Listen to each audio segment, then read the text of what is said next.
A poor girl holds her mother's photo and asks a billionaire for help. "I need to buy medicine for my mommy." But when he looks, he shouts, "This woman saved my life." The November wind cut like a razor as Joel Marston adjusted his scarf, leaving Bellini's. He had dined alone, as he did every Wednesday. A ritual he kept religiously. A table in the back, a medium-rare filet mignon, a glass of expensive red wine. Always alone, always in control. At 38, Joel had achieved what many men would consider a successful life. Marston Consulting was a leader in corporate restructuring, and his signature on a contract was enough to calm nervous shareholders. His apartment occupied the penthouse of one of the city's most exclusive buildings, his car imported, his watch Swiss, his personal life non-existent. "Good evening, Mr. Marston. Same time next week?" asked the maître d', holding the door. Joel nodded, handing over his usual generous tip. "Of course, Thomas. Thank you." The cold hit him like a slap. The temperature had plummeted in recent days, heralding a harsh winter. Joel quickened his pace, eager to get to his car parked a block away. He passed a group of loud teenagers, a couple embracing, a man sleeping on a bench. The city at night was a kaleidoscope of lives that didn't touch, all close, all isolated. As he walked, her image surfaced in his mind, as it occasionally had for the past 4 years. Those intense green eyes, full of a strength that had surprised him. The way she acted without hesitation while everyone around them froze. Her refusal to accept any thanks beyond a simple "you're welcome." He had never met anyone like her before or since. Joel reached his car, a luxury German sedan parked under a streetlight. He was about to unlock it when he noticed something unusual. A small figure crouched beside the vehicle, vigorously scrubbing the bumper with a piece of cloth. "Hey!" he called out, approaching quickly. "Shai, what are you doing there?" The figure jumped up, revealing a tiny girl, perhaps 5 years old, huddled inside a coat far too large for her frail body. Brown hair fell in messy curls around a pale face. Her eyes, enormous and green, stared at him with a mixture of fear and determination. "I'm cleaning," she answered, holding up a dirty rag. "It's how to earn money." Joel looked at the car. The bumper gleamed where she had scrubbed, standing out from the rest of the slightly dusty vehicle. "Who told you to do this?" he asked, looking around, searching for an adult exploiting child labor. "Nobody," the girl replied, holding his gaze with a firmness surprising for someone so small. "I need money for my mom's medicine." Something in the determination of that gaze made Joel hesitate. It wasn't the first time he'd seen children begging on the streets, but there was something different about this one, a dignity, a seriousness that didn't match her age. "Your mom is sick?" he asked, crouching slightly to be closer to her level. The girl nodded, her trembling chin revealing the effort to hold back tears. "She has a high fever. She hasn't been able to get out of bed since yesterday." Joel felt a pang of compassion, quickly followed by caution. The city was full of scams, of stories fabricated to elicit pity. He was about to give the girl a few dollars and send her on her way when she pulled something from her coat pocket. "My mom is sick." She held out a folded, crumpled piece of paper. "Can you help?" Joel took the paper, more out of politeness than real interest. Under the streetlight, he saw it was a photo, an old Polaroid, its edges worn. It showed a young woman smiling, perhaps in her early 20s, with the same brown curls as the little girl. There was something familiar about that face, that smile, those intense green eyes. And then, like a lightning strike, the memory hit him. "This woman saved my life." The exclamation came out too loud, making the girl flinch in fear. Passers-by glanced over curiously but soon continued on their way, uninterested in someone else's drama. Joel held the photo tighter, moving it closer to the light. It was her, no doubt. The woman who had been in his thoughts just minutes before. The waitress who, 4 years ago, had noticed he was choking in the very same restaurant he had just left. While everyone around him froze in panic, she had acted with surprising speed, performing the Heimlich maneuver and dislodging the piece of steak blocking his airway. He had only had time to thank her quickly, still catching his breath. She smiled, said it was nothing, and went back to work. There were no names exchanged, no conversation, no offers of money. Just that brief, intense moment, forever etched in his memory. For weeks, he thought about going back to the restaurant to find her again, to thank her properly. But life moved on. Weeks turned into months, and the moment passed. Still, her image never completely left him. Joel looked at the little girl again, now with new eyes. The same intense green eyes. The same rebellious curls, the same determined chin despite the fear. "Are you her daughter?" he asked, kneeling to her level. The girl nodded, a glimmer of hope appearing in her eyes. "My name is Lena," she said, extending a small hand in a surprisingly formal gesture. Joel took her fragile hand, a lump forming in his throat. "Nice to meet you, Lena. I'm Joel. Your mother. She really saved my life once. She saves everyone," Lena replied with the simplicity of a child. "But now she needs help." Joel looked at his watch. It was almost 10 at night. He had an important meeting the next morning. Documents to review, calls to make. "Where do you live?" he asked, surprising himself. Lena pointed vaguely to the east.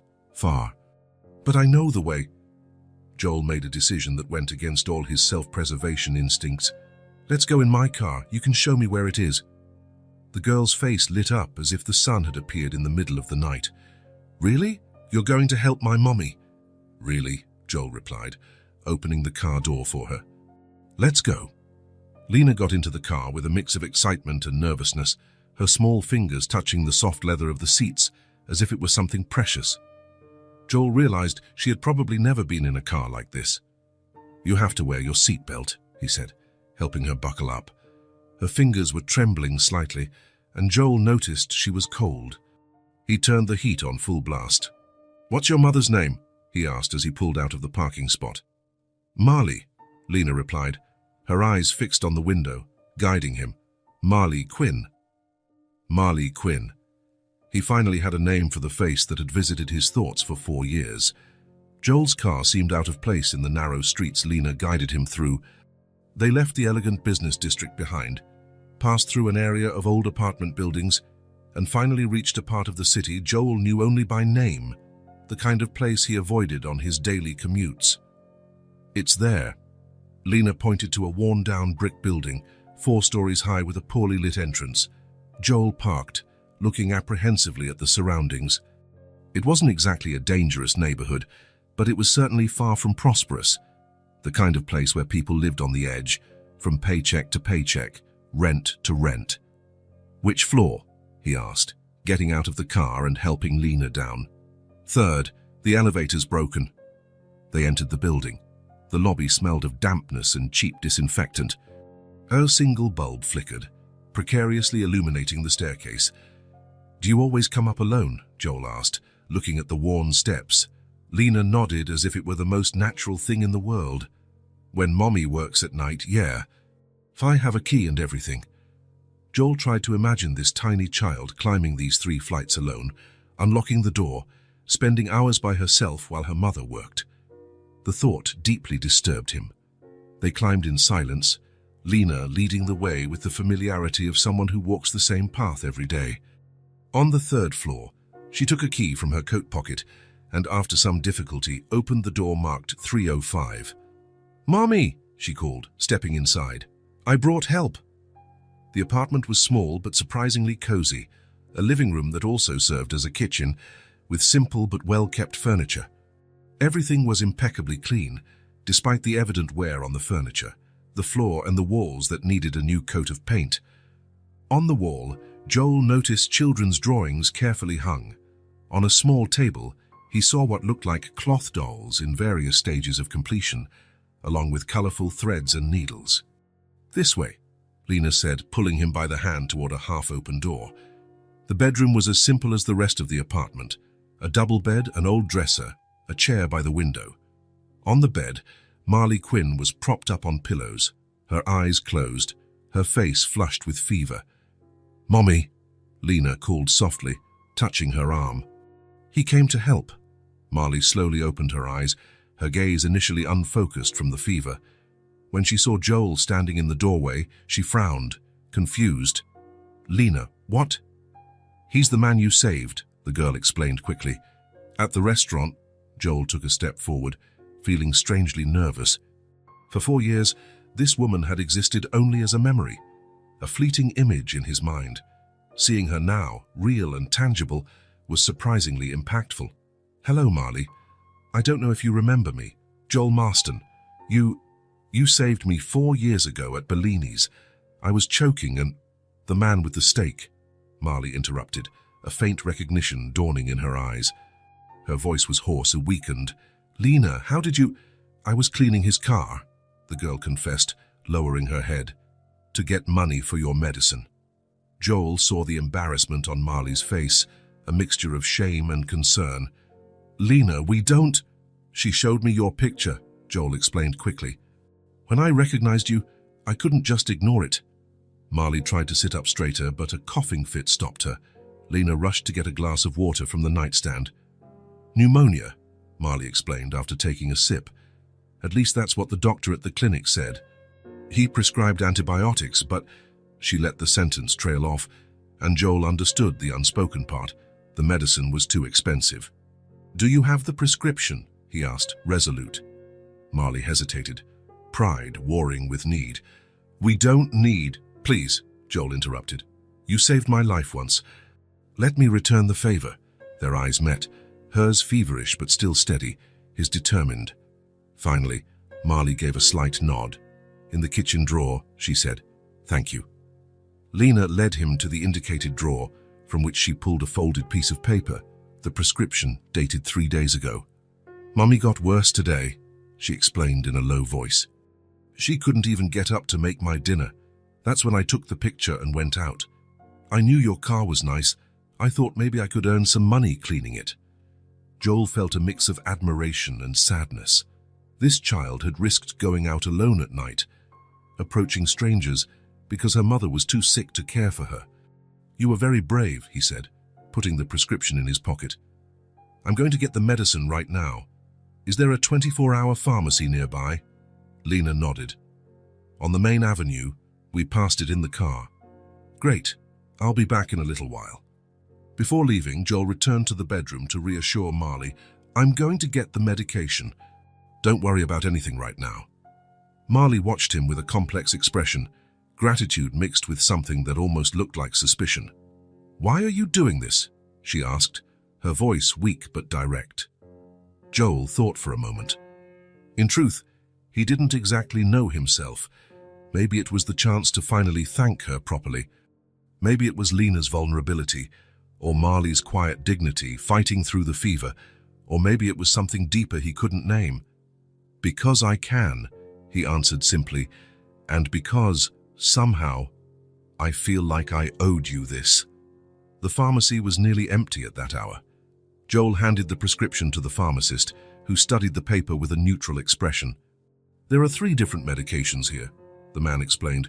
"The antibiotic, a fever reducer, and an expectorant. Will you be taking all of them?" "Yes, all of them," Joel replied without hesitation. While the pharmacist prepared the medications, Joel walked the store's aisles, adding items to his basket. Vitamins, extra cough syrup, painkillers, herbal tea. He also remembered to buy a few treats for Lena: hot chocolate, mild cookies, fruit juice. The total came to nearly $200. Joel handed over his card without flinching, signing the receipt with an automatic flourish. For him, it was less than what he'd spend on a bottle of wine. For Marley, he suspected, it was an unattainable fortune. On the way back, he stopped at a small grocery store that was still open, buying basic food items: bread, milk, eggs, fruit, something for Lena's breakfast. When he returned to the apartment, he found the little girl sitting patiently on the sofa, her legs dangling, not reaching the floor. She fell asleep, Lena informed him in a low voice when Joel entered. But her fever didn't go down. "I put a wet cloth on her forehead, like she does when I'm sick." Joel felt a tightness in his chest. This child was taking care of her mother as best she could, reversing roles out of necessity.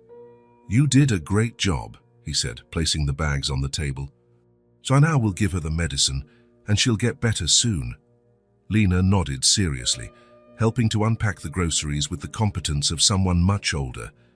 She knew exactly where to put each item, explaining to Joel matter-of-factly where things went. "Is this hot chocolate?" she asked, holding the can with wide eyes. "It is. I thought you might like some." The smile that lit up her face did something strange to Joel's chest, a warmth he hadn't felt in a long time. Together, they prepared a tray with water and the first of the medications. Joel let Lena lead the way to the bedroom, watching how she approached her mother carefully, touching her forehead to check her fever. "Mommy," she called softly. "The medicine is here." Marley opened her eyes, blinking slowly. "Lena, what?" Her gaze found Joel, and she seemed to remember. "You came back." There was genuine surprise in her voice, as if she hadn't really expected him to return. "Of course," Joel replied, approaching with the tray. "So I brought the medicine and a few things for you to eat." Marley tried to sit up, and Joel instinctively moved forward to help her, placing another pillow behind her back. She was hot, her skin burning with fever. "Thank you," she said, accepting the pill and the glass of water Lena offered her. How much was all this?" Joel shook his head. "Daz, don't worry about that. But I need to know how much." "Consider it a debt repaid," Joel interrupted gently. "You saved my life, Marley. Literally. Let me help now." She studied him for a long moment, her green eyes, so much like her daughter's, piercing his as if searching for something beyond the words. Finally, she nodded slightly. "I appreciate it so much," she said with dignity, despite her weak voice.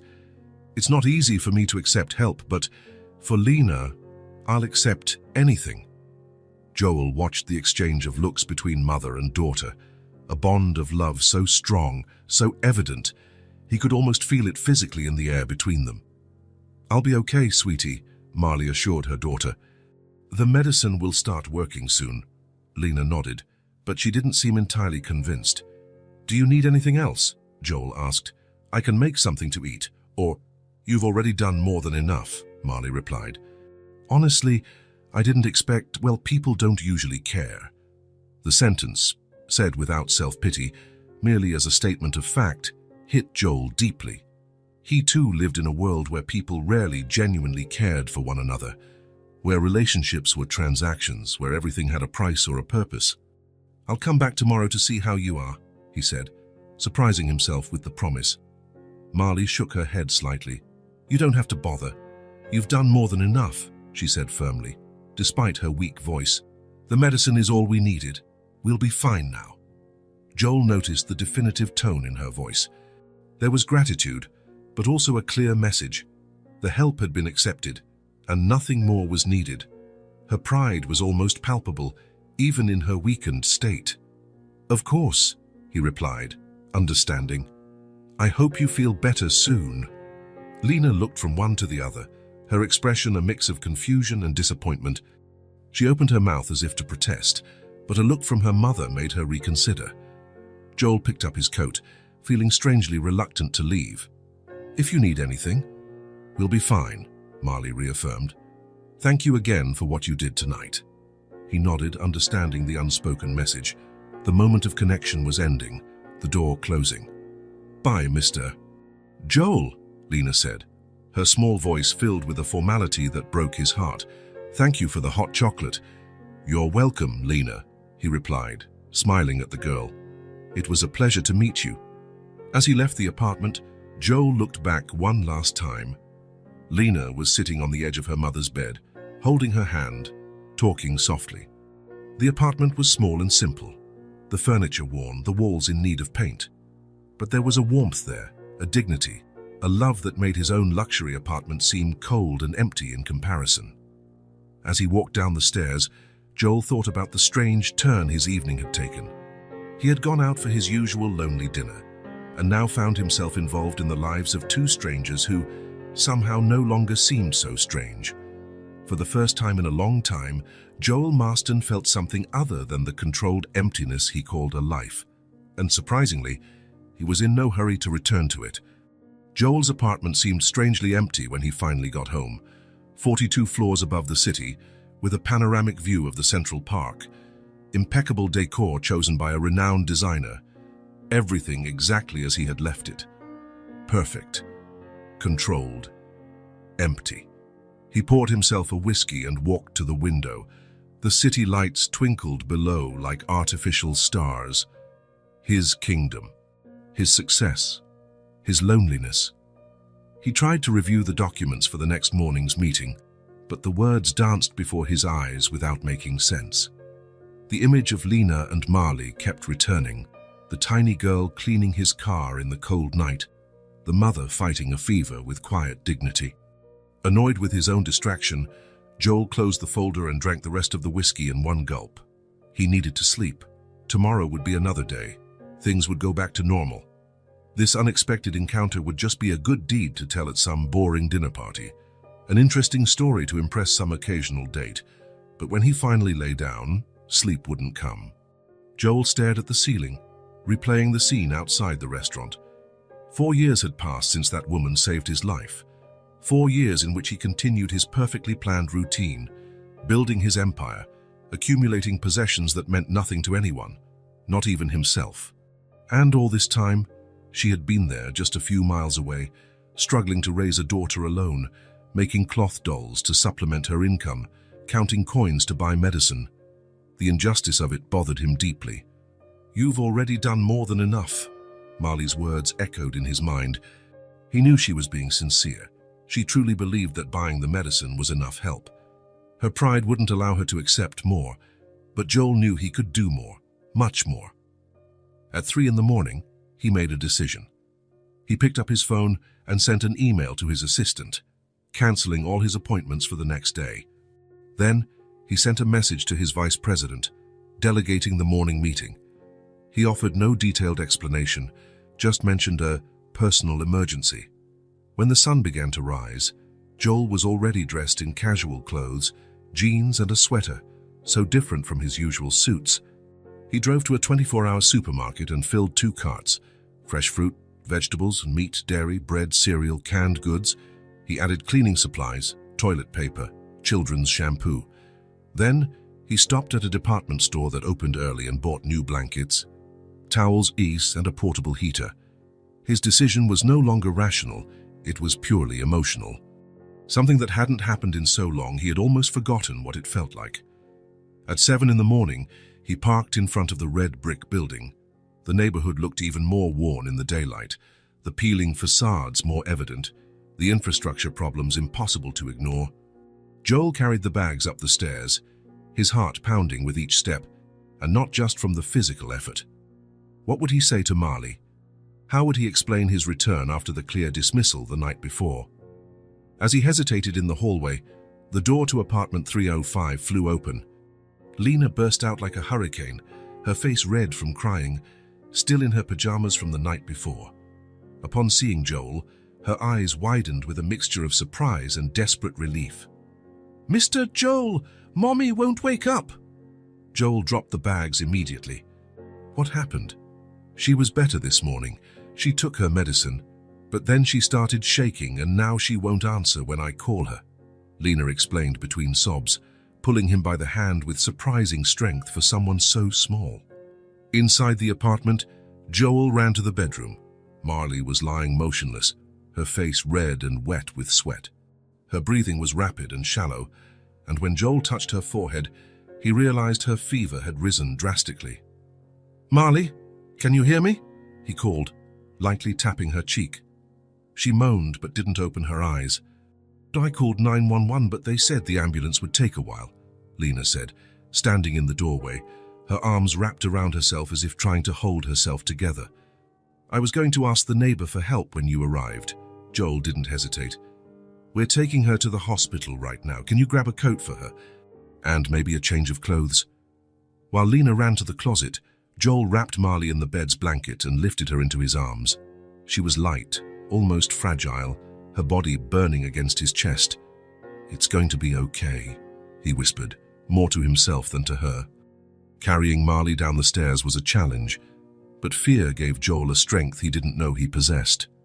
Lena followed close behind, carrying a small backpack with clothes and the medications. In the car, Joel laid Marley down on the back seat, while Lena sat in the front, the seatbelt looking too large for her small frame. "Which hospital are we going to?" the girl asked, her voice trembling but trying to sound grown up.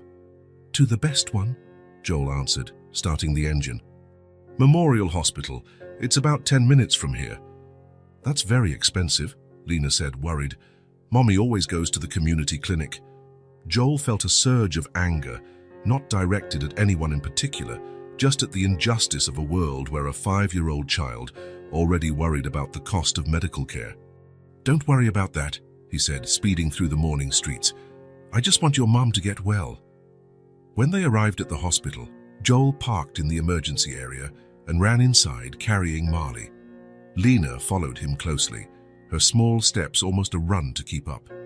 I need help, he shouted as soon as he entered the ER. High fever, possible pneumonia. She's unconscious. The medical team reacted quickly. A nurse brought a gurney, while another began checking Marley's vital signs. A young doctor appeared, asking rapid-fire questions that Joel tried to answer as best he could. How long has she had these symptoms? At least 3 days, he replied, looking to Lena for confirmation. The girl nodded. Is she taking any medication? She started antibiotics last night. I have them here, Lena said, opening the backpack and taking out the medications Joel had bought. The doctor nodded, examining the bottles. We're taking her in. We'll probably need to run some tests. Before Joel could say anything, they wheeled Marley through a set of double doors. He and Lena were left standing in the middle of the emergency room, suddenly alone amid the hospital chaos. A receptionist approached with a clipboard. Are you the husband? No, I'm a friend. You'll need to fill out these forms. Do you have her health insurance information? Joel looked at Lena, who shook her head. That's okay. I'll cover all the costs, he said, taking the clipboard. They sat in uncomfortable plastic chairs in the waiting room. As Joel tried to fill out what he could of the paperwork, he noticed how much Lena was trembling. Are you scared? He asked softly. Lena nodded, silent tears streaming down her small face. My grandma died. Now I only have my mommy, she said, her voice choked with emotion.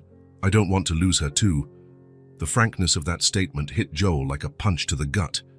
This child, so small, already knew the fragility of life, the fear of loss, the possibility of complete loneliness. Without thinking, he took her small hand in his. You are not going to be alone, he said with a firmness that surprised him.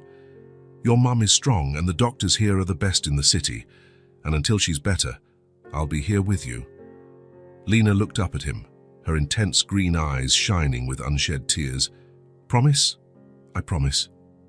The word came out with a weight Joel hadn't expected.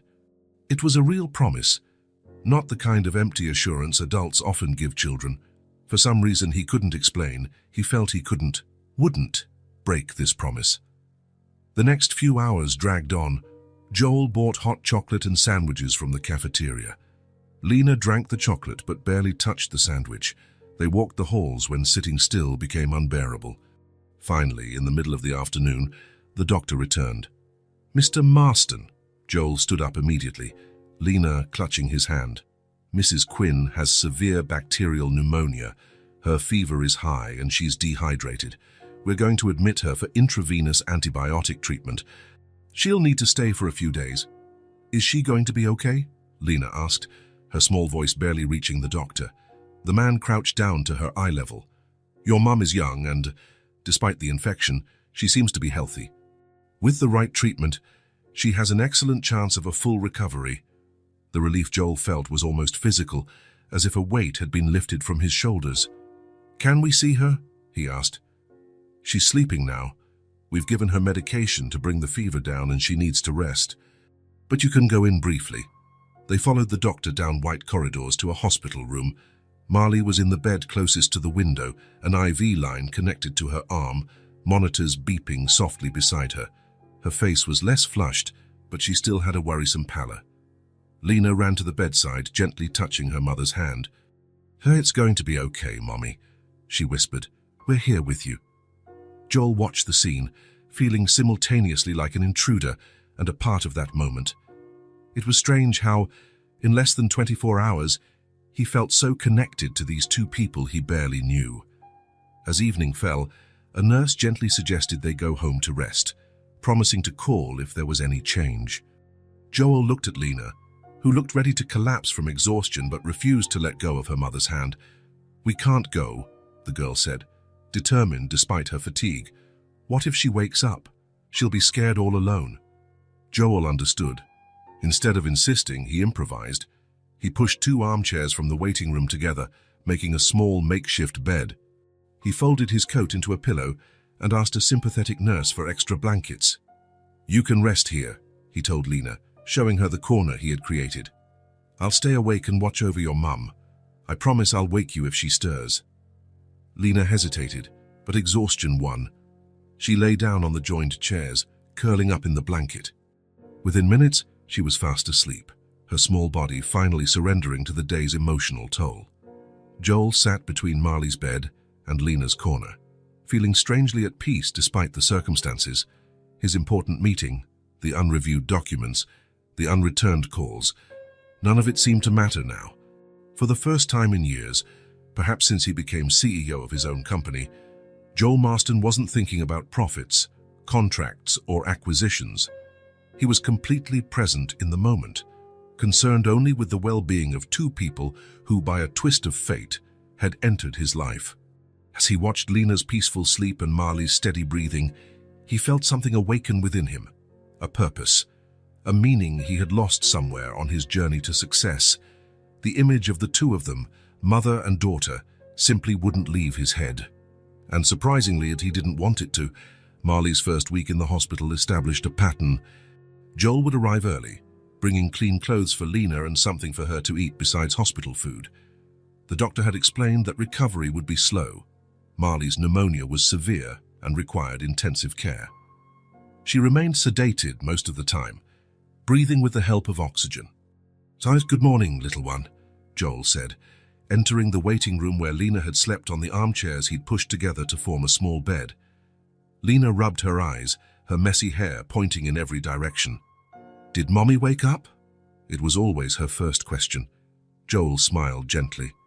"Not yet." But Nurse Rose said her vitals are improving. He handed her a sandwich and a juice box. "Breakfast?"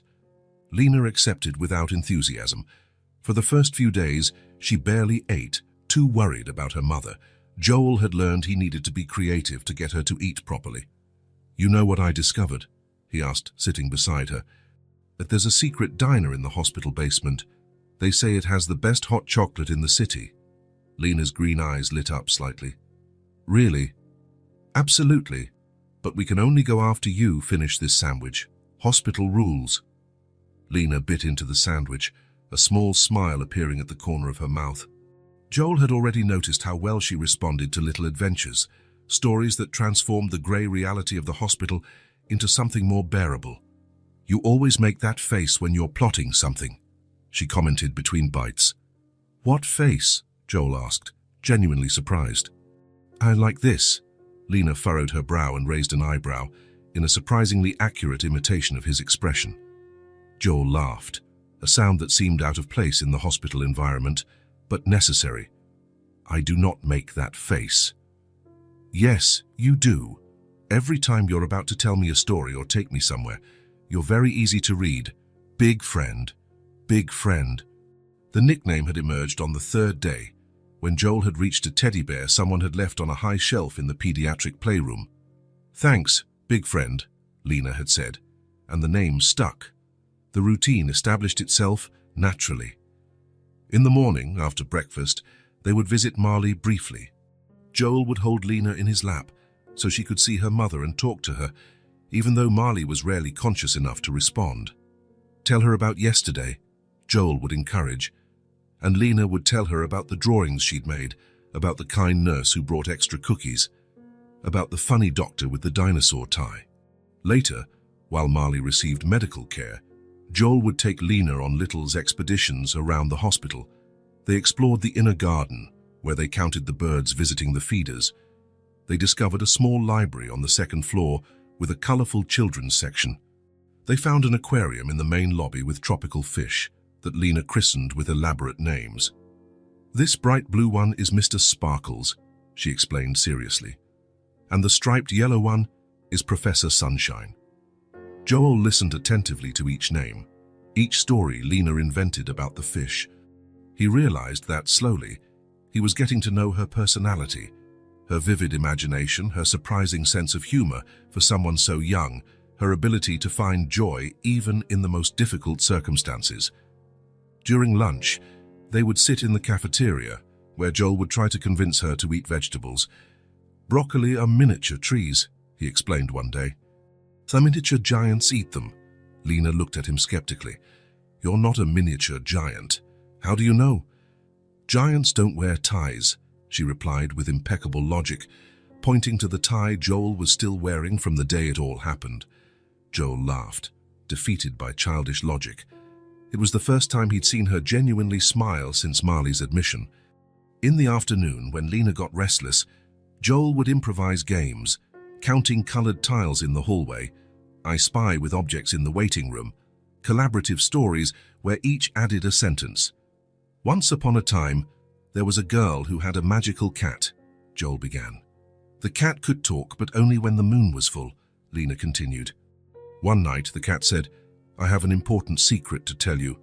The secret was that he was actually an enchanted prince." The stories became increasingly elaborate, with dragons, castles, and fairies mingling with astronauts, robots, and spaceships.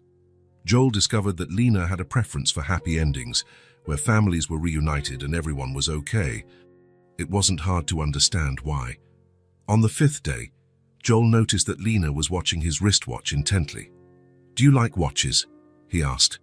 She nodded. "Mommy was saving money to get me one for my birthday.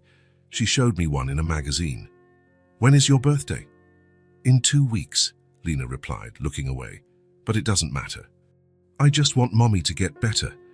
Joel felt a pang in his chest. He took off his watch and offered it to her. "Want to try it on?" Her eyes widened. It was an expensive watch, from a well-known Swiss brand. "Can I really?" "Of course." The watch swallowed her thin wrist, but Lena admired it as if it were a treasure. She spent the rest of the day looking at it, learning to tell time, announcing every few minutes what time it was. At bedtime, as Joel prepared her makeshift corner in the waiting room, she reluctantly held the watch back out to him. "Thank you, big friend." Joel hesitated, then closed her hand around the watch. "Keep it for now. So you'll always know what time it is." Lena's smile lit up her whole face. She jumped up, hugging him around the neck with surprising strength for someone so small. "I'll take great care of it, I promise." That night, when Lena finally fell asleep with the oversized watch carefully placed under her pillow, Joel realized something had changed. The scared little girl from the first day, so fragile and wary, now trusted him completely. She slept soundly, knowing he would be there when she woke up. And he would be. The certainty of it surprised him. In less than a week, his appointments, meetings, and projects had become secondary. The priority now was to be there, to ensure Lena had what she needed, that Marley received the best treatment, that neither of them felt alone. On the morning of the 10th day, Joel arrived with a small package wrapped in colorful paper. "What's this?" Lena asked, curious. "Open it and find out." Inside was a child's watch, with a purple strap and colorful numbers. It was nothing as sophisticated as his, but it was perfect for a small wrist. "Is it for me?" Lena asked, incredulous. "For you?" Joel smiled. "Now you can give me mine back."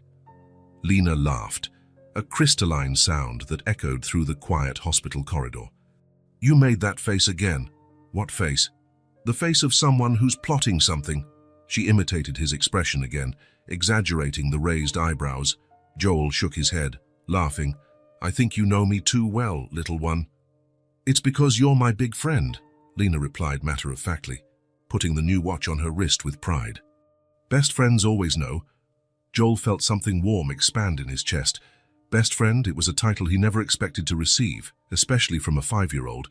But there, in that hospital corridor, after 10 days of sleeping in uncomfortable chairs, eating cafeteria food, telling stories, and playing improvised games, he realized that was exactly what he had become. He was no longer a stranger trying to help. He wasn't just the man her mother had saved years ago. He was Lena's big friend, someone she trusted, someone who was part of her life now, and somehow, she had also become an essential part of his life, a part he didn't know was missing until he found her. "Good news," announced Dr. Lawson, looking over his reading glasses. "The results of the latest tests are promising. We can start planning for Mrs. Quinn's discharge at the end of the week." Joel felt relief wash over him like a warm wave. Beside him, Lena squeezed his hand tightly. "Does that mean Mommy is coming home?" she asked, her green eyes shining with hope. "Exactly," the doctor confirmed, smiling at the girl. "She'll still need care, lots of rest and medication, but she can recover at home." After 2 weeks in the hospital, the news seemed almost unreal. Joel watched Marley through the room's doorway. She was sleeping peacefully, without the oxygen mask for the first time since being admitted. The color had returned to her face, and her breathing, once so labored, now flowed naturally. "Should we tell her?" Lena was already pulling Joel toward the room. "Let her rest a little longer," he suggested gently. "And how about we take advantage of the day to do something special, just the two of us?" Lena's face lit up at the idea. She had spent nearly every minute of the last 2 weeks in the hospital, alternating between her mother's room and the waiting room that served as her makeshift bedroom. The hospital cafeteria waiting room routine was starting to weigh on her, even with all the games and stories Joel invented to distract her. "So how can we go to the park?" she asked, almost in a whisper, as if it were too big a request. "The park is just the beginning," Joel replied, smiling. "Today is a day just for you." The morning was perfect. Blue sky, bright sun, a gentle breeze that rustled the colorful autumn leaves. After checking with the nurses that they could be gone for a few hours, promising to keep his phone on at all times, Joel and Lena set off on their little adventure. The city's main park was bustling with families enjoying the good weather. Children ran, dogs barked happily, couples walked hand in hand. Joel watched as Lena took it all in with wide eyes, as if seeing colors for the first time after weeks in black and white. "Where should we start?" he asked. Lena looked around, undecided by so many possibilities. Then she pointed decisively at a huge spiral slide. There. For the next 2 hours, Joel rediscovered the park through Lena's eyes.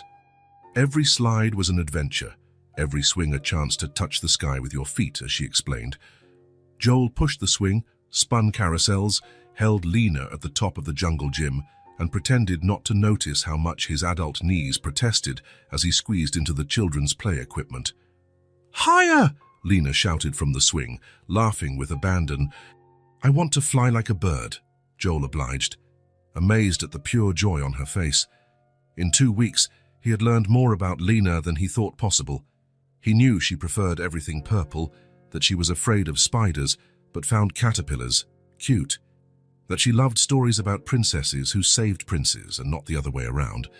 He knew she scrunched her nose when she was thinking, held her breath when she was nervous, and had a laugh that started shy and ended in uncontrolled giggles. He knew she was the bravest person he had ever met. "I'm hungry," Lena finally announced, after conquering the slide for the 10th time. Joel pretended to consider deeply. What could we possibly eat on such a special day? A sandwich, salad? Lena rolled her eyes. "Ice cream, of course. Ice cream before lunch." Joel's eyes widened in fake shock. "I don't think your mum would approve." "She'll never know," Lena whispered with a conspiratorial wink. "It'll be our big friend's secret." Joel laughed. "Who taught you to negotiate like that?" "Mummy," Lena answered promptly. "She says we always have to try to get what we want in life." Something in the simplicity of the statement touched Joel deeply. Marley, with all her challenges, was raising a strong, determined, and joyful daughter. It was a kind of wealth his own father, with all his money and power, had never managed to provide. "Ice cream it is," he agreed, taking her hand, "but we eat something healthy afterward. Deal?" "Deal!" The nearest ice cream shop was small and cozy, with a bell that chimed when they entered. Lena's eyes widened at the dozens of colorful flavors displayed in the refrigerated counter. "Can I pick anyone?" she asked, pressing her hands against the glass. "Anyone," Joel confirmed, "and you can have a double scoop." If possible, her eyes grew even wider. "A double, for real?" Joel nodded, smiling at her excitement. Something as simple as a 2-scoop ice cream cone seemed to Lena the height of luxury. After a serious deliberation that lasted almost 10 minutes, including requests for samples of 3 different flavors, Lena finally decided mint, chocolate chip, and strawberry. Joel chose vanilla with caramel sauce, which made Lena wrinkle her nose. "Vanilla is so always boring," she declared. "It's a classic," Joel defended. "Sometimes the simplest things are the best." Sitting at a small table by the window, they watched people pass by as they enjoyed their ice cream. Lena had a smudge of chocolate at the corner of her mouth, but she looked so happy that Joel didn't have the heart to point it out. "Big friend?" she called, suddenly serious. "Yes? Thanks for today. It's the best day I've had since Mommy got sick." Joel felt a lump in his throat. "The pleasure is all mine, little one. When Mommy comes home, are you still going to visit us?" The question caught Joel by surprise. He hadn't thought much beyond Marley's recovery. Focused as he was on the day-to-day hospital life, the idea of not seeing Lena and Marley regularly created a strange emptiness in his chest. "If you want me to, of course I will." Lena nodded, satisfied. "I want you to, and Mommy will want you to too, even if she pretends she doesn't." Joel raised his eyebrows. "What do you mean?" "She smiles differently when she talks to you," Lena explained with the surprising wisdom she sometimes showed. "It's not the smile she uses with the doctor or the nurses, it's the special smile." Before Joel could process this information, Lena had already changed the subject, pointing to a bookstore across the street. "Can we go there next? Mommy always takes me to pick out a book for my birthday, but we couldn't this year because she was sick." Joel looked at the bookstore, then at his watch. They still had a few hours before they needed to be back at the hospital. "Books and then a healthy lunch," he suggested. Lena's smile was answer enough. The bookstore was a paradise for a curious child like Lena. She wandered the aisles with reverence, running her small fingers over the colorful spines, opening books to smell the pages, marveling at the illustrations.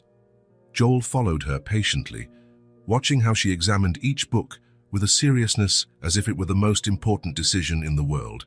And for her, perhaps it was. "Can I choose anyone?"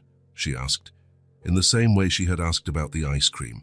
"Anyone," Joel confirmed. "In fact, you can choose 3. The expression of shock and joy on Lena's face was worth every penny Joel knew he would spend. She hugged him impulsively, her little arms barely reaching his waist. "You're the best big friend in the whole world." After nearly an hour of careful deliberation, Lena finally selected her 3 treasures: a book about a girl who discovers she can talk to animals, another about space adventures, and a third with illustrated poems. "Mommy will love reading these with me," she said as they left the bookstore, clutching the bag of books as if it contained gold. "I'm sure she will," Joel agreed. "And you know what else she'll love? Coming back to a nice, clean and cozy home." Lena considered the idea. "Can we clean the apartment as a surprise?" "Exactly what I was thinking. And maybe even paint that peeling wall in the living room." Lena's eyes shone at the idea. "Can I help paint? I've always wanted to paint a real wall." "Of course you can. We'll be a team." After a substantial lunch, Joel insisted on vegetables, Lena negotiated for them to come with melted cheese on top. They made a quick stop at the hospital. Marley was awake, sitting up in bed, looking visibly better. "Mommy, we went to the park and had ice cream and bought books." Lena poured out the news all at once, climbing onto the bed to hug her mother. "Sounds like someone had a fun day," Marley commented, smiling as she stroked her daughter's hair. Her eyes met Joel's, full of gratitude. "I thought she deserved a break from the hospital," he explained. "Thank you," Marley said softly, "for taking such good care of her." "And now we're going to clean the house for when you get back," Lena announced. "We're going to paint and everything." Marley raised her eyebrows, looking at Joel. "Paint? Just a touch-up," he assured her. "Who's that peeling wall in the living room? Nothing drastic."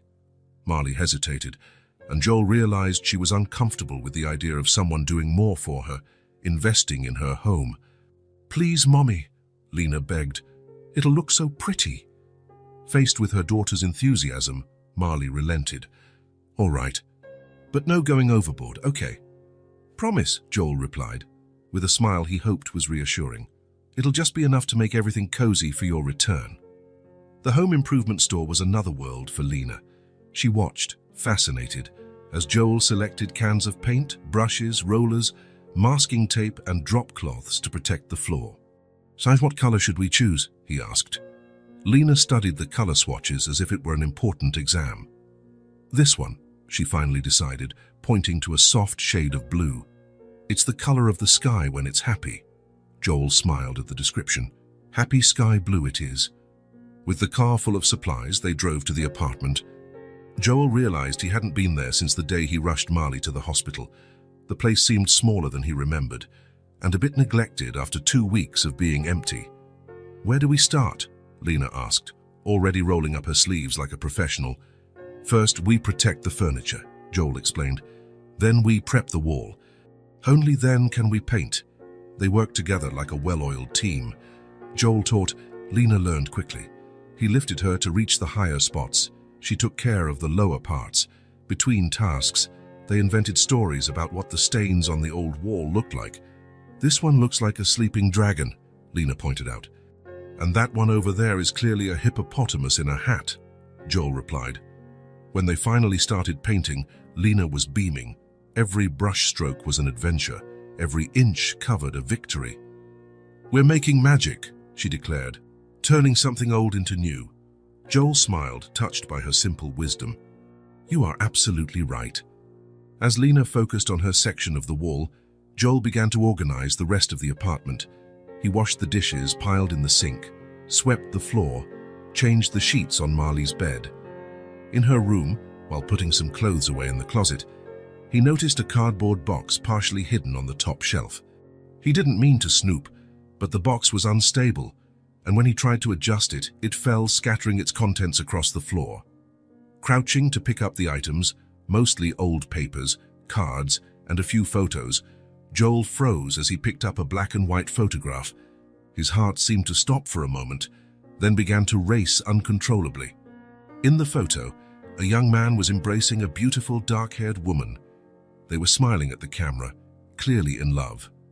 The man was unmistakable, Joel's father, at least 30 years younger, but with the same strong features Joel saw in the mirror every day. And the woman, from her features, she could only be Marley's mother. Joel felt the blood drain from his face. With trembling hands, he turned the photo over. On the back was a date, May 17, 1987, and a single line of handwriting, "Forever R&E." Richard and who was E? Marley's mother, certainly. But how? When? His father was already married to his mother in 1987. Joel had been born in 1986. 1,000 questions exploded in his mind. Had his father cheated on his mother? Did Marley know about this? Was it possible that, "Big friend, come see how pretty it looks"? Lena's voice brought him back to reality. Quickly, Joel slipped the photo into his shirt pocket and put the rest of the items back in the box, returning it to the shelf. "Coming," he answered, trying to control his voice. When he entered the living room, Lena was standing proudly beside the freshly painted wall. The happy sky blue had transformed the room, making it brighter and more welcoming. "Isn't it perfect?" she asked. "Radiant." Joel forced a smile, trying to push away the turmoil in his mind. "Absolutely perfect." Lena tilted her head, observing him with those perceptive green eyes. "Sounds you're making a weird face." "I'm just tired," he lied. "Painting is hard work." She didn't seem entirely convinced, but accepted the explanation. "Can we get Mommy's room ready now? I want it to be really nice for when she comes back." Joel nodded, the photo burning in his pocket like a dangerous secret. The resemblance between Lena and his father, which he had never noticed before, now seemed glaring. Was it possible that Lena was... "Big friend, are you coming?" Lena was already in the hallway, waiting for him. "I'm coming," Joel replied, pushing the questions to the back of his mind. Today was a day for Lena, and he wouldn't let anything, not even a potentially devastating revelation, ruin it. But as he followed the girl down the hall, a certainty formed in his heart. He had to find out the truth, no matter how painful it might be. Marley's discharge day arrived with a cloudy sky and a light drizzle that painted the city in shades of grey. Joel drove in silence, the windshield wipers marking a steady rhythm that matched the frantic beat of his heart. In the back seat, Lena hummed happily, oblivious to the storm brewing inside him. 3 days had passed since he found the photograph. 3 days of sleepless nights, of researching his father's past, of connecting dots he never knew existed. 3 days of carrying a secret that weighed like lead in his pocket, literally, as the photo hadn't left it since. "Big friend, you're very quiet," Lena observed, leaning between the front seats. "Are you sad?" Joel forced a smile in the rearview mirror. "Just concentrating on the rain, little one. I'm happy your mom is finally coming home." "Me too." So I made a surprise for her. I drew a picture and hid it under her pillow. "She's going to love it," Joel replied automatically as he parked in front of the hospital.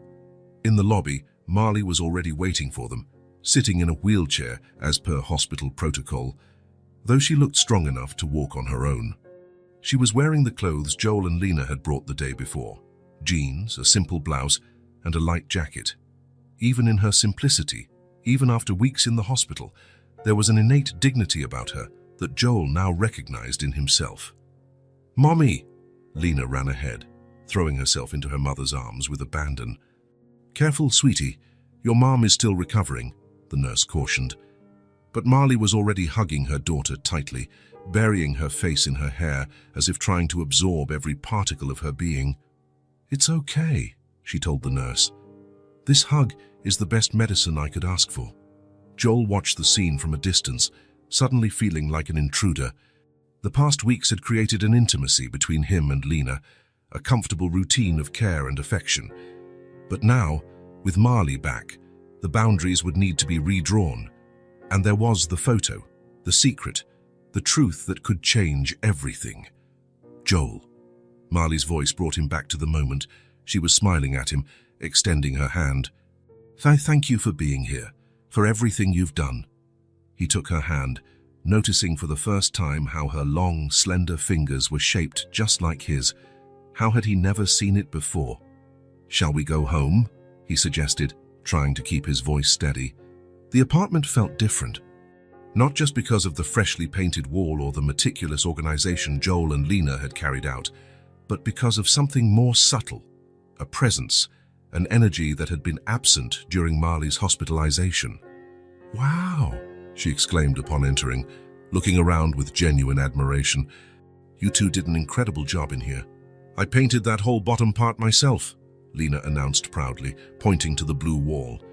"And Big Friend did the rest. It looks nice, right?" "It's beautiful," Marley agreed. It doesn't even look like the same place." As Lena pulled her mother along to show her all the improvements they had made, the washed curtains, the organized closets, the small repairs, Joel remained standing in the living room, feeling the weight of the photograph in his pocket. He had to tell her. Today.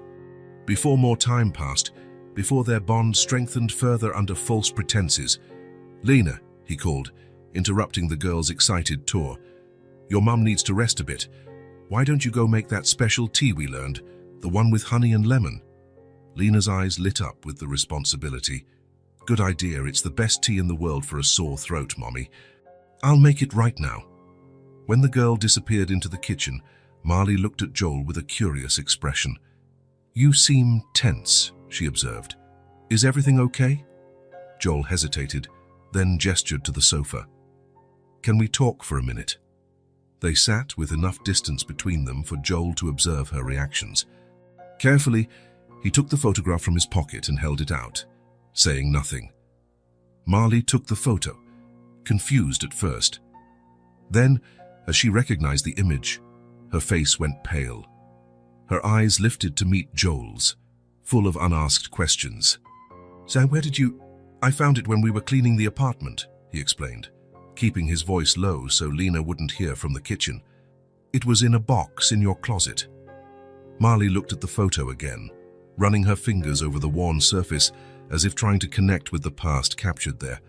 "This man," Joel continued, with a calmness he had mentally rehearsed dozens of times, "is Richard Marston, my father."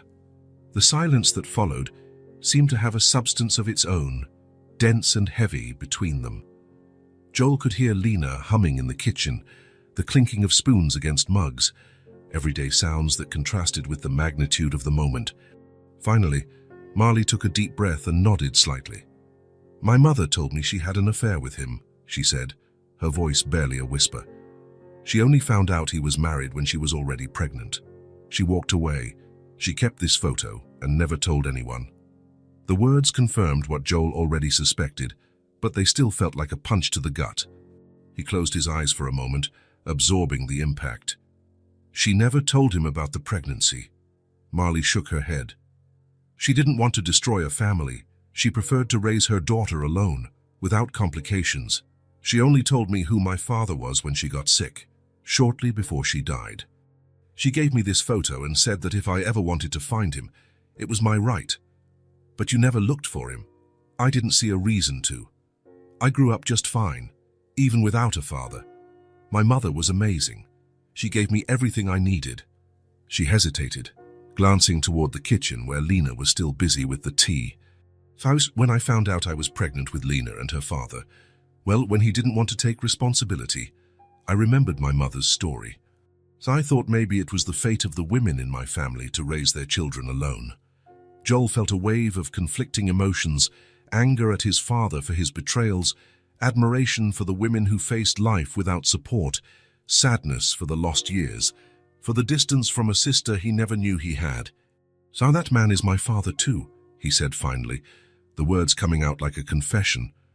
Marley looked up at him, understanding slowly dawning on her face. For a long moment, they just stared at each other, seeing one another through a completely new lens. "We're half-siblings," Joel completed, "and Lena is my niece." The word hung between them, heavy with meaning. Niece and family, his own blood. "The tea is ready," Lena announced, entering the living room with a carefully balanced tray. She stopped when she saw the serious expressions on the adults' faces. "What's wrong? Did something happen?" Marley quickly put the photo away and smiled at her daughter. "Nothing, sweetie. We were just talking about grown-up stuff. Boring stuff then?" Lena concluded, placing the tray on the coffee table. "I made the tea exactly how Big Friend taught me. 3-minute steeping, 1 spoonful of honey, and a little bit of lemon." Joel watched the girl, his niece, with new eyes. The same green eyes as her mother, the same chin shape he recognized from his own childhood photos. How had he not seen it before? "It looks perfect," he said, his voice slightly hoarse. As Lena served the tea, chattering about how she would take care of her mom now that she was home, Joel and Marley continued to exchange meaningful glances. There was no anger, no accusation, just the mutual understanding that the chance encounter that brought them together was no chance at all. It was blood calling to blood. It was a circle closing. It was years of silence finally being mended. "Big Friend, are you having dinner with us tonight?" Lena asked, handing him a cup of tea. Joel looked at Marley, a silent question in his eyes. She nodded almost imperceptibly. "Yes, little one," he replied. "I think we have a lot to talk about." Lena looked from one to the other, sensing the tension in the air. "You two we have a secret, faces." Marley exchanged a look with Joel. There was a question in that look, a decision to be made. Joel nodded gently. "Lena," Marley began, patting the sofa beside her, "come sit here with us. We have something important to tell you." The girl obeyed, her green eyes attentive, sensing the seriousness of the moment. "Remember when we talked about Mommy's mommy? Your grandma you never met?" Lena nodded. "She's in heaven." "You said she was very brave." "That's right," Marley agreed, taking out the photo she had put away and holding it carefully. "This is a picture of her when she was young." Lena examined the image, curious. "She was pretty. Who's the man with her?" Marley took a deep breath. "This man is Joel's father." The girl frowned, confused. "Tamarik Friend's dad?" "Yes," Joel replied, keeping his voice calm despite his racing heart. "And he's also your mommy's father." Lena looked from the photo to the adults, her small face a mixture of confusion and concentration as she tried to process the information. "Does that mean," she began slowly, "that Mommy and Joel are brother and sister?" Marley completed gently. "Half-brother and sister, actually. They have the same dad but different mums." Lena's eyes widened. understanding finally dawning. So, if you're brother and sister, that means big friend is my uncle, Joel said, the word sounding both strange and perfectly right on his lips. I'm your uncle, Lena. A moment of silence as the girl processed the revelation. Then, suddenly, her face lit up with a smile so radiant it seemed to illuminate the entire room. I have an uncle, she exclaimed, jumping off the sofa in pure joy. A real uncle. The reaction was so pure, so uncomplicated, that Joel felt a lump in his throat. For Lena, there were no complexities, old heartaches, or painful secrets. There was only the simple joy of discovering that her big friend was, in fact, family. That explains why you have the same nose, she continued, looking from one to the other with new understanding, and the same way of smiling with just one side of your mouth. Joel and Marley looked at each other, surprised, having never noticed these similarities. Gertie, and that's why you showed up to help us, Lena concluded, as if everything finally made sense in her world. Because family always helps each other, even when they don't know their family. The innocent wisdom of the observation struck Joel and Marley simultaneously. There was a profound truth in the child's words, a connection that existed even before it was acknowledged. Does this mean you'll always be with us? Lena asked, her eyes shining with hope. Joel smiled, touched by the simplicity and depth of the question.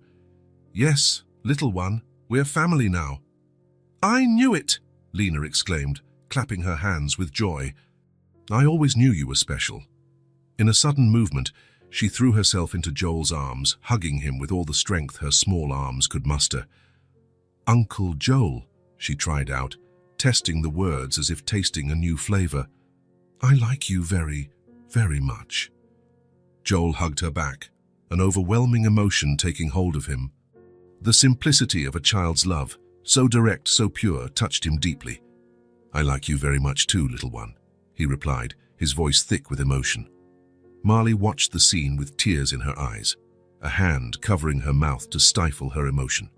When Joel looked up at her, he saw in those eyes so much like his own, a mixture of gratitude, relief, and something more, something new beginning to grow between them.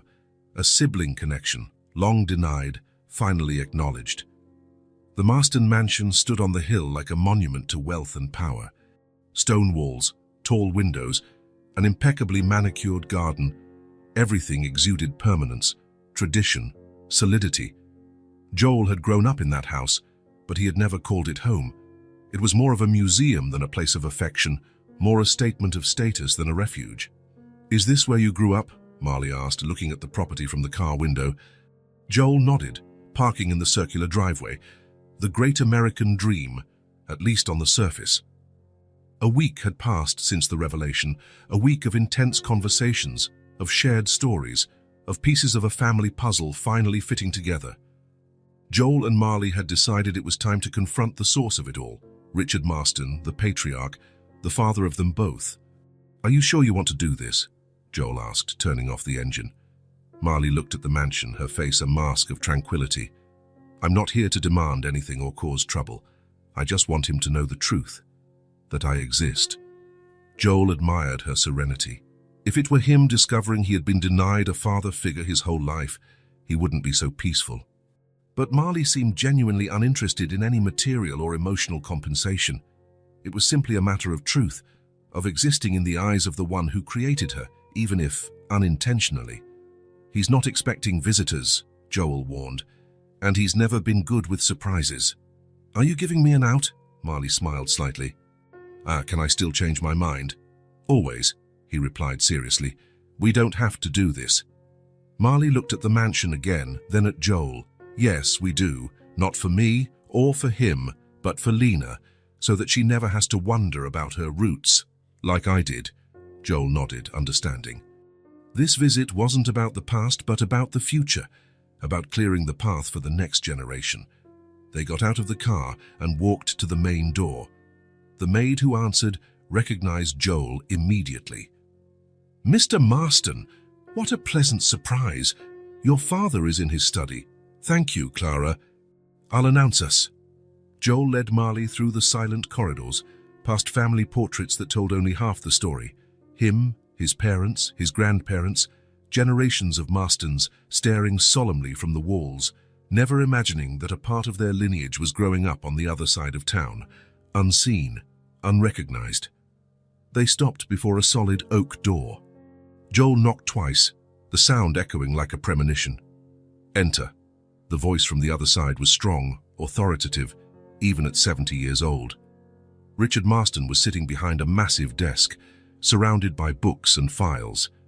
He still had an imposing presence, straight back, perfectly combed grey hair, sharp eyes that assessed the world as a series of transactions to be negotiated. "Joel," he said, looking up from the papers he was examining, "I didn't know you were coming today." His gaze then fixed on Marley, and something, a spark of recognition perhaps, flashed across his face, quickly replaced by the neutral expression of someone sizing up a stranger. "Father," Joel began, keeping his voice firm, "this is Marley Quinn." The name didn't seem to mean anything to Richard, who nodded politely. "Miss Quinn, how can I help you?" Joel exchanged a look with Marley, who took a small step forward. "Mr. Marston," she said, her voice calm. "My mother's name was Eleanor Quinn." The effect was immediate. Richard visibly paled, his fingers gripping the pen he held so tightly that his knuckles turned white. "Eleanor," he repeated, almost a whisper. Then, composing himself, "I knew an Eleanor many years ago. 34 years ago, to be exact," Marley continued. "You met at a conference in Chicago. You had a relationship that lasted almost 6 months." Richard looked at Joel, a silent question in his eyes. "Marley is my sister, father," Joel said simply. "Your daughter with Eleanor Quinn." A heavy silence filled the study. Richard stood up slowly, as if he needed all his strength to bear the weight of that revelation. He walked to the window, looking out at the gardens, but Joel knew he was seeing nothing but the past that was suddenly resurfacing. "Eleanor disappeared," he said finally, his voice stripped of its usual authority. "She never said she was pregnant." "She found out you were married," Marley replied serenely. "She found out when she was already expecting your child." Richard turned, his eyes studying Marley's face as if searching for traces of himself, evidence of the truth she presented. "How do I know this is true?" he asked, the coldness returning to his voice. "After all these years, how can I know you are really my daughter?" Joel felt a wave of anger rise within him. "For God's sake, father, look at her. Look at us standing side by side. Don't you see the resemblance?" Richard looked, and Joel knew he saw it. The same eye shape, the same straight nose, the same lines around the mouth that appeared when they smiled. "Why now?" Richard asked, turning to Marley. "What do you want?" The question was raw, direct, typical of a man accustomed to negotiations and hidden motives. Marley was unfazed. "I don't want anything," she answered with dignity. "Not money, not public recognition, not a place in your life. I grew up just fine without needing you." "Then why are you here?" "Because the truth matters, because I have a daughter who deserves to know where she comes from. Because my mother kept this secret until the end of her life, and only told me before she died." Richard sat back down, the weight of the revelation visibly affecting him. "Eleanor never wanted to confront me. She didn't want to destroy your family," Marley explained. She preferred to raise her daughter alone, with dignity, rather than cause a scandal. Richard looked down, something akin to shame crossing his normally impassive face. "A remarkable woman," he murmured. "Yes," Marley agreed. "She was." Joel watched the scene with a mix of emotions. Anger at his father for his cold reaction, pride in Marley for her serenity, relief at finally bringing to light a secret buried for decades. "And your daughter?" Richard asked suddenly. "How old is she?" 5, Marley replied. "Her name is Lena. My granddaughter." The words sounded strange on Richard's lips. "Yes." "And Joel's niece." Richard looked at his son, an unasked question in his eyes. "We're a family now, father," Joel said firmly. "Marley, Lena, and me. Chance brought us together, and blood confirmed what we already felt." "And you want me to—" "We're not asking for anything," Marley interrupted. "We only came because the truth deserves to exist. What you do with it is your choice." Richard Marston, the man Joel had known as infallible, unshakable, suddenly seemed old and vulnerable before Marley's simple integrity. "I would like to meet her," he said finally. "Your daughter, if you'll allow it." Marley nodded slightly. She would be happy to have another grandfather. When they left the mansion, the sun was beginning to set, painting the sky in shades of orange and red. Joel felt as if a weight had been lifted, not completely, but enough to breathe more freely. "Are you okay?" he asked Marley as they got into the car. She looked one last time at the imposing house, then smiled. "I'm at peace," she answered simply. "The truth exists now, that's all I wanted." As they drove down the hill, leaving the Marston mansion behind, Joel thought about how the past and present had intertwined in unexpected ways, creating new paths for the future. A future where his niece would grow up knowing all her roots, where secrets would no longer cast shadows over the next generations. A future where the truth, finally, could exist in the light of day. Spring arrived like a perfect metaphor. The winter had been long and difficult, Marley's illness, the weeks in the hospital, the revelations about the past. But now, as the first flowers bloomed in the park's flower beds, something new was also blooming in their lives. "Are you sure about this?" Marley asked, looking at the contract on the table. "It's a big step." Joel smiled, pushing the pen toward her. "I've never been more sure of anything in my life." The document was simple and direct. Marley Quinn was to become a minority partner in Marston Consulting, with a 30% stake and the position of Chief Operating Officer, an impressive title for someone who, 3 months earlier, was struggling to pay bills by selling handmade dolls. "You barely know me," she argued, still hesitant. "How do you know I'm capable of this?" "First, I know you better than you think. Second, I've seen how you manage a household on limited resources, how you care for Lena, how you face challenges. Third, you have my blood." Joel smiled. "And finally, you have a business degree that's been collecting dust for years while you worked 3 different jobs to get by." Marley shook her head, still not entirely convinced. "Tarsam, a dusty degree doesn't equal real-world experience. You managed that craft store for 2 years and made it the most profitable in the chain before you left to take care of Lena full-time," Joel countered. "I read your references. You have a natural talent for business, you just lacked the opportunity." Finally, Marley picked up the pen. Her hand trembled slightly, but her signature came out firm and decisive. "Welcome to the family business, partner," Joel said, formally extending his hand, but with a warm smile. Marley shook his hand, laughing. "This is so surreal." "What's surreal?" asked Lena, entering the room with a colorful book under her arm. At 5 years old, she had a knack for showing up at important moments. "Your mom works with me now," Joel explained. "She's part of the company." Lena's eyes widened. "Does that mean you're going to work together every day?" "Exactly," Marley confirmed, placing the signed contract in her briefcase. "And it means we can get an office closer to home now," Joel added. "I'm thinking of opening a branch here in the neighborhood." This was news even to Marley, who looked at him in surprise. "Really?" Joel shrugged, as if it were no big deal. "The building on Palmer Street is for sale. It's in a good location, has enough space for a small team, and it's 5 blocks from here." "And 3 blocks from my school," added Lena, who had clearly memorized the neighborhood's geography. Joel winked at her. "Exactly. That makes it easier for your mom to pick you up after school." In truth, the decision to open an office in that neighborhood was about more than convenience. In recent months, Joel had spent so much time in Marley and Lena's small apartment that his own penthouse downtown felt more and more like an empty shell, a transient space. Here, in this simple but welcoming neighborhood, he had found something he had been searching for without knowing it, a sense of belonging. The routine settled in with surprising ease. Marley, always an early riser, took to arriving at the main Marston Consulting office early. The employees, initially curious about the new director who shared the founder's last name, soon came to respect her for her work, not her family connection.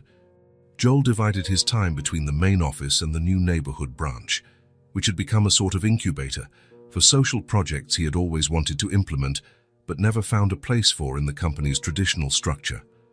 Sunday mornings became sacred, leisurely breakfasts at Marley and Lena's apartment, with pancakes, fruit, and laughter.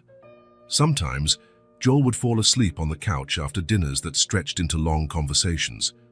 Other times, Marley would visit him downtown, admiring the view from the penthouse apartment while they discussed business strategies. They were a makeshift family, built not on traditional conventions but on daily choices, small moments of connection, decisions to be present even when it wasn't required. "He's nervous," Joel commented, watching from the window as the black car parked in front of the building. Marley came closer, following his gaze. "You can tell by the way he's adjusted his tie 3 times before getting out of the car." Richard Marston, always impeccably dressed, seemed out of place in this simple neighborhood. He carried a package wrapped in colorful paper and looked at the building as if assessing its structural stability.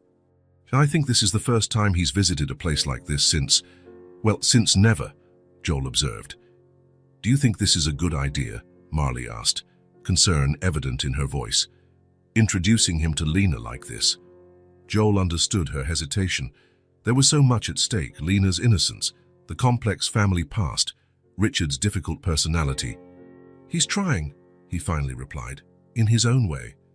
And Lena deserves to know all her grandparents, even the complicated ones." The doorbell rang. Lena, who was coloring at the kitchen table, looked up curiously. "Who is it?" she asked. Marley took a deep breath. "It's a family member who came to meet you. Someone very special." Joel opened the door. Richard stood in the hallway, stiffer than ever, the gift in his hands like a shield. "Father," Joel greeted. "Come in." Richard took 2 steps inside and stopped, his eyes scanning the apartment. Joel could imagine what he was seeing, the small but cozy space, so different from the cold mansion where he had raised his son. Lena's drawings hanging on the wall, the plants on the windowsill, the books piled in the corner of the room. A home, not just a place to live. "Thank you for the invitation," Richard said formally. Marley approached, extending her hand. "Welcome to our home." There was a nobility in her simplicity that seemed to unsettle Richard. He shook her hand with genuine respect. "I brought something for your daughter," he said, indicating the package. At that moment, as if on cue, Lena appeared in the kitchen doorway. She was wearing a purple dress, her favorite color, and she observed the visitor with casual curiosity. "Hello," she said, approaching without shyness. "I'm Lena. Are you Uncle Joel's friend?" Richard looked at Joel, then at Marley, momentarily speechless. It was probably the first time in decades that someone had left him without a response. "This is Richard," Marley introduced gently. "He's Joel's father, and he's also my father." Lena processed the information with the simple, direct logic of a child. "So you're my grandpa?" The word hung in the air, laden with a weight the girl couldn't comprehend. Grandpa, a title that carried untold stories, past choices, blood connections that transcended time. "Yes," Richard finally answered, his voice softer than Joel had ever heard it. "I am your grandfather," Lena smiled, completely oblivious to the emotional complexity of the moment. "Cool. I've never had a grandpa before. What's in the package?"